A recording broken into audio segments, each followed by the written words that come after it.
Diesel का क्या है, पेट्रोल कम करें सर, पेट्रोल कम करें अगर अगला इलेक्शन जीतना है तो जब उधर जाए पेट्रोल पंप में पेट्रोल ही भरता रहता है। कोई मसला नहीं, मेहनत करने वाला भूखा नहीं मारता, भावें जो मर्जी की। अस्सलाम वालेकुम, रियल टाइम्स के साथ मैं हूँ ज़ैनब जतोई और आज हम जिस पे बात करने वाले हैं, जिस टॉपिक पर उस पर बात करना बहुत ज़रूरी है। जिस तरह से आप सब जो जानते हैं कि पेट्रोल प्राइसेस में इजाफा कर दिया गया है, जो कि आवाम के लिए काफ़ी परेशानी का बाइस भी है। और आखिर पेट्रोल प्राइसेस में इजाफा क्यों किया गया है, ये जानेंगे हम आवाम से कि पेट्रोल क्यों दिन ब दिन बढ़ता जा रहा है। मिफ्ता इस्माइल की जानिब से जब ये फैसला किया गया था तो गवर्नमेंट की जानिब से काफ़ी इस फैसले की मुमानत भी की गई थी। इस फैसले के काफ़ी ज़्यादा अपोजिट भी थे लोग, लेकिन उसके बावजूद ये फैसला किया गया। जब प्राइम मिनिस्टर मीटिंग में मौजूद थे, प्राइम मिनिस्टर मीटिंग छोड़ के भी चले गए, ऐसी भी खबरें मौसूल हुई। और अभी हम लोगों से बात करेंगे, लोगों को किन परेशानी का सामना करना पड़ रहा है। और आपको बताती चलूँ कि पेट्रोल प्राइसेस में 6 रुपये 72 पैसे का इजाफा किया गया, लेकिन इसके साथ साथ डीजल की प्राइसेस में जो है वो कमी देखने में आई है। 41 पैसे कमी की गई है, बहुत माइनर कमी है, लेकिन देखते हैं लोग क्या कहते हैं इस इजाफे और इस कमी के हवाले से। चलें लोगों से बात करते हैं और जानते हैं कि उनको किन परेशानियों का सामना करना पड़ रहा है।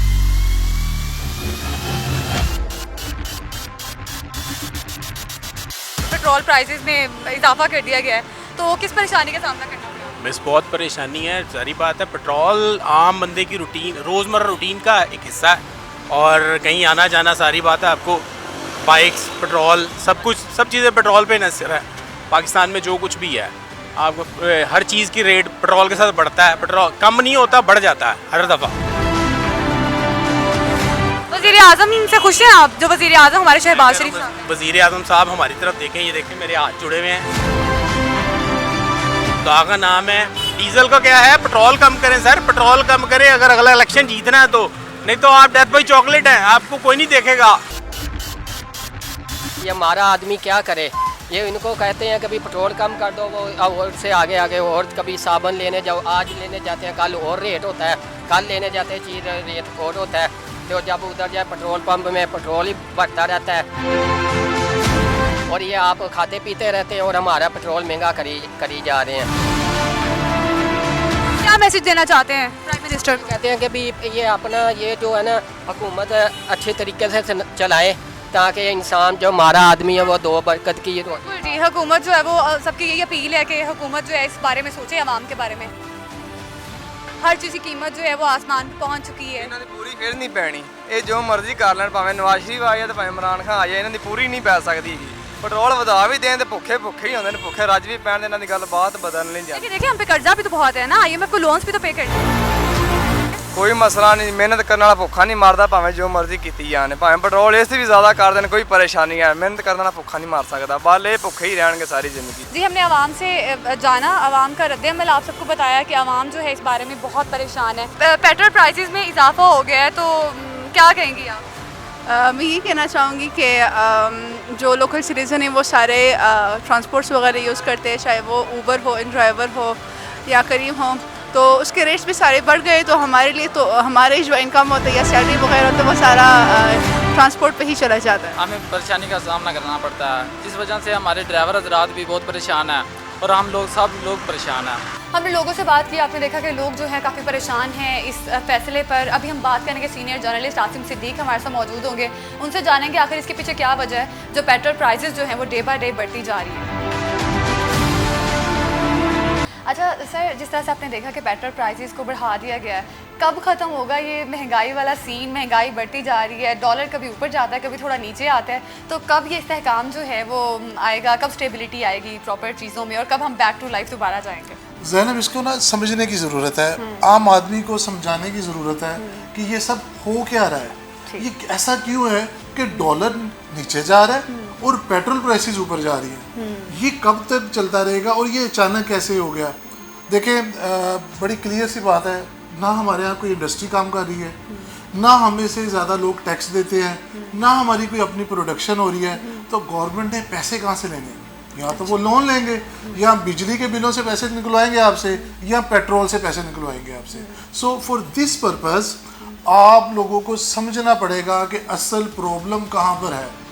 ये पेट्रोल मज़ीद बढ़ेगा, बुरी खबर है, गरीब आवाम के लिए बुरी खबर है, लेकिन इसके पीछे जो रियल रीज़न है वो ये कि इस पेट्रोल के ऊपर जो लेवी और जो रेवेन्यू इकट्ठा होना है उसकी बेस के ऊपर IMF ने आपको अगली किस्त देनी है, आपने उनके साथ मुआहिदा किया हुआ है, इसी को इस तरह से ले लेते हैं। कुछ लोग अभी बात करते हैं कि जी PTI की गवर्नमेंट ने रोक के रखा हुआ था। बिल्कुल ये बात मैं आपको शर्तिया ये बात कहता हूँ कि इस वक्त कोई भी गवर्नमेंट होती और अगर ये इकोनॉमिक कंडीशन होती तो उनको भी यही सर्कमस्टांसिस के थ्रू जाना पड़ना था।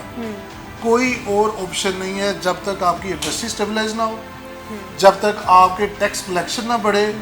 आपके पास यही दो तरीके हैं, आपकी गवर्नमेंट के पास यही दो तरीके हैं जिससे वो पैसा इकट्ठा कर लेकिन देखें ना, चले ठीक है हमें लोन्स पे करने, हमारा मुल्क जो है कर्जों में गिरा हुआ है और हमें इन तमाम तर चीज़ों को भी देखना है, लेकिन अब सबसे बड़ी चीज़ ये है कि इन्फ्लेशन भी तो कम नहीं हो रही ना। अगर डॉलर थोड़ा नीचे आ भी रहा है, रुपया मुस्तहकम हो भी रहा है, लेकिन उसके साथ साथ इन्फ्लेशन फिर भी बढ़ती जा रही है। इन्फ्लेशन थोड़ी कम होगी तो लोग बासानी, अगर पेट्रोल प्राइसेस बढ़ती भी हैं तो लोग बासानी इसको पे कर सकेंगे। जी अच्छा, इसमें ये है कि इन्फ्लेशन को कंट्रोल करने के लिए 2-3 डिफरेंट पैरामीटर्स हैं। हाँ जी। उन 2-3 पैरामीटर्स के अंदर आप अपनी जो आवाम है उसको 3 कैटेगरीज में डिफाइन करते हैं, एक मिडिल क्लास, एक लोअर मिडिल क्लास और फिर एक अपर क्लास।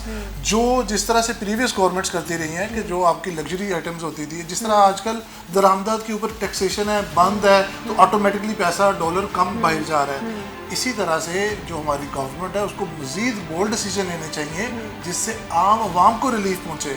IMF आपको ये नहीं कहता कि आटा बढ़ा दे, चीनी बढ़ा दे, ये कर दे। IMF कहता है कि आप अपनी टैक्स कलेक्शन ज़्यादा करें।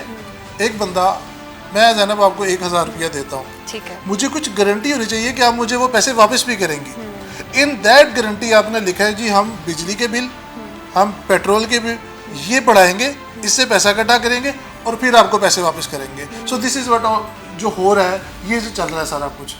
अब ये कब ख़त्म होगा? देखें, ये कड़वा घूंट अगले 2 साल तक चलते रहना। बहुत बड़ा इंकशाफ कर रहे हैं। जी बिल्कुल। अनफॉर्चुनेटली इमरान खान साहब भी अगर गवर्नमेंट में आ जाते हैं, उनको कम अज़ कम 40 से 50 अरब डॉलर चाहिए पहले 3 महीने में इस बहरान को कंट्रोल करने के लिए, नॉर्मलाइज करने के लिए। ये जो करंट गवर्नमेंट है इसने अपनी पूरी एफर्ट की है और मुझे इनके ऊपर कोई डाउट नहीं, सबको पता है। और ये आपके लिए एक एक्सक्लूसिव खबर बता रहा हूँ कि जितनी भी पार्टीज़ हैं, चाहे वो PTI हो, पीपल पार्टी हो, नून लीग हो, इन सब का मुत्तफिक का पीछे इन सबको पता है कि रियलिटी क्या है। पेट्रोल की प्राइसेस बढ़ाए बगैर गुजारा ही नहीं है। ये एक ऐसी रियलिटी है जिसे आम आदमी को छुपाया जाता है, बताया नहीं जाता कि क्या रियलिटी है, किस वजह से हम कर रहे हैं। अच्छा, एक और चीज़ मैं छोटी सी पूछना चाहती हूँ, सॉरी मैं आपको इंटरप्ट कर रही हूँ। जिस तरह से आपने देखा कि जब मीटिंग हो रही थी, मिफ्ता इस्माइल ने पेट्रोल प्राइसेस को बढ़ाया, तब प्राइम मिनिस्टर की जानिब से काफ़ी इसकी नफ़ी की गई थी, फैसले की। तो क्या वाकई गवर्नमेंट जो है वो नहीं चाहती थी पेट्रोल प्राइसेस बढ़ाना, लेकिन उसके बावजूद मिफ्ता इस्माइल ने प्राइसेस रेज़ कर दी? तो इस पर आप क्या? ये सब गिमिक्स है। कल को आपको पता चलेगा कि जी इमरान खान साहब ने ये कह दिया, वो भी ऐसी सुनते थे हम कि उन्होंने बड़े गुस्से का इजहार किया। ये इनके बस में नहीं है। ठीक, मैंने बताया आपने 1000 रुपया मेरे से लिया है, हाँ। मुझे आपने जब वो वापस करना है उसके लिए आपने गारंटी दी है, either via increase of petrol prices या बिजली के बिल। तीसरा हल ये है कि मेरे ताजर साहिबान, मेरे बिजनेसमैन सैलरीड पर्सन के अलावा वो भी टैक्स देना शुरू कर दे। तो अगर पैसा आएगा इन चीज़ों के ऊपर रिलीफ जाएगा, अदरवाइज अवाम इसी चक्की में पिसती जाएगी और ये मज़ीद जो है बहरान इसी तरह से कंटिन्यू करेगा 1-1.5 साल तक, जब तक आपके मुल्क के अंदर स्टेबिलिटी नहीं आ जाती। जी अच्छा, हमने लोगों से बात की, लोग काफ़ी परेशान थे। जो हमारा बिल्कुल तबका है, जो रिक्शे चलाते हैं, जो बाइक चलाते हैं लोग, जो लोग जॉब्स पे जाते हैं, उन्होंने यही कहा कि पैसे हमारे सारे जो हैं अब हमें पेट्रोल पे देने पड़ते हैं और हमारे पास जो अर्निंग आती है उससे ज़्यादा हिस्सा तो हमें फ्यूल वगैरह का देना पड़ता है। तो अब उनको एंड पे मैसेज क्या देंगे ताकि वो जो हैं वो पुरुमीद रहें, ना उम्मीद ना हो किसी भी चीज़ से? अच्छा, मैं एक मैसेज ना किस्से की सूरत में देना चाहूँगा, अगर आप इजाज़त दें। हाँ ज़रूर। एक बादशाह होता है और वो अपने वज़ीरों से पूछता है कि यार मेरी अवाम कैसी है, मेरी राय कैसी है? तो वज़ीर कहता है जनाब बहुत खुशहाल, बहुत खुश। वो कहता है अच्छा। वो एक माह बाद दोबारा पूछता है कि अब मेरी अवाम कैसी है, मेरी राय कैसी है? वो कहता है जनाब बहुत खुश। वो कहता है अच्छा एक काम करो, इस पुल पे खड़े होकर ना जो गुजरेगा ना सबको ना जूते मारना शुरू कर दो। अच्छा। अब वो कहते हैं जी ये आपने क्या शुरू कर दिया? कुछ अरसे बाद बादशाह दोबारा पूछता है मिनिस्टर से कि अब मेरी अवाम कैसी है? तो वो कहते हैं जी आपकी अवाम कहती है कि वो एक बंदा जो है ना वो काफ़ी नहीं है, आप 2 बंदे कर दें क्योंकि टाइम ज़्यादा लगता है। अच्छा। तो कहने के मकसद ये है कि हमारी अवाम सड़कों पे निकले, हमारी अवाम एहतजाज करे, हमारी अवाम उन हुक्मरानों के सामने जिन्होंने वादे किए थे कि हम जनाब चीज़ें सस्ती करेंगे, उनका गिरेबान पकड़े। गिरेबान पकड़ने के लिए आपको बाहर निकलना पड़ेगा। तशद्दुद के अलावा भी बहुत सारे रास्ते होते हैं। सो उस बादशाह और वो वाली हुक्मरान ना बने। अवाम को चाहिए बाहर निकले, अपने हकूक़ के लिए आवाज़ उठाए, सो दैट कि ये जो चीज़ें हैं ये नीचे आ सके, इनको पता चले कि नीचे क्या हो रहा है। Thank you so much Asim Siddiq साहब, आपने हमें गाइड किया प्रॉपर। बहुत सारे ऐसे लोग थे जो चाहते थे कि हमें प्रॉपर पता चल सके आखिर क्या वजह है जो इस तरह से चीज़ें जो हैं महंगाई बढ़ रही है, पेट्रोल बढ़ रहा है। तो thank you so much for your time. इंशाल्लाह हम लोग दोबारा आपको तकलीफ देंगे और दोबारा आपसे जानेंगे बहुत सारी चीज़ों पर, बहुत सारे मसाइल का हल आपसे ही जानेंगे। थैंक यू सो मच जी। तो आसिम सिद्दीक हमारे साथ मौजूद थे, उन्होंने तमाम तर चीज़ों पे बहुत अच्छा हमें तज्जिया पेश किया। बहुत सारी ऐसी चीज़ें जिनमें क्लैरिटी आना बहुत ज़रूरी थी और बहुत सारी चीज़ें जो हैं अब क्लियर हो गई होंगी आप सबके सामने। और जिस तरह से हमने लोगों से भी बात की, लोगों ने भी काफ़ी ज़्यादा हमें बताया कि हम लोग बहुत परेशान हैं जिस तरह चीज़ें बढ़ती जा रही हैं। इंशाल्लाह हम लोग होप करते हैं इंशाल्लाह तमाम तर चीज़ें जो हैं दोबारा से जो सिचुएशन है वो स्टेबल हो जाएगी और हम दोबारा से अपनी नॉर्मल लाइफ गुजार सकेंगे। और इसके लिए आप सबको प्लीज़ हौसला करना है, और क्योंकि जब तक आप घबराएंगे ना तो चीज़ें मुश्किल से मुश्किल होती जाएंगी। तो आपने घबराना बिल्कुल नहीं है। इंशाल्लाह हम दोबारा आएंगे एक नए टॉपिक के साथ। अब तक के लिए हमें दीजिएगा इजाज़त। अल्लाह हाफ़िज़।